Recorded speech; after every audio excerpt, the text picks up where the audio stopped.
এই রিপোর্টটাই আমার কাছে সেদিন আমাকে একটা রিপোর্টে দিয়েছে chairman, so I have the report. দেশের জন্য আবারও জাতীয় দলে ফিরতে রাজি তামিম ইকবাল।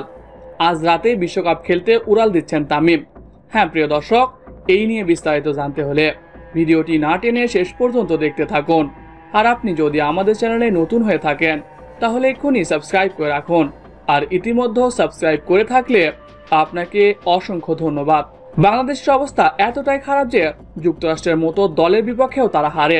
15 থেকে 20 রান নেওয়ার ক্ষমতা রাখে না তানজিম সাকিব, রিশাদ হোসেনরা, যাদের কিনা দলে নেওয়া হয়েছিল সাইফুদ্দিন এবং মেহেদী মিরাজের মতো পরীক্ষিত অলরাউন্ডারের বিপক্ষে।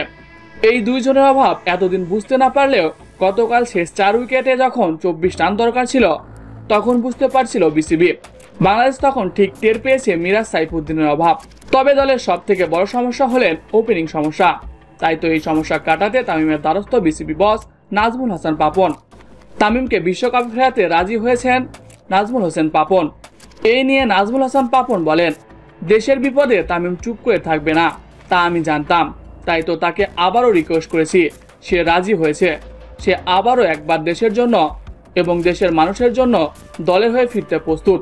তার ভিসার কাজ প্রসেসিং চলছে, যে কোনো মুহূর্তে সে আমেরিকায় উড়াল দিবে ও দলের সঙ্গে যোগ দিবে।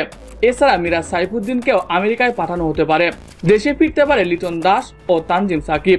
আজ রাত 9টায় আমেরিকার বিপক্ষে শেষ ম্যাচে লজ্জার হোয়াইট ওয়াশ এড়াতে মাঠে নামছে বাংলাদেশ।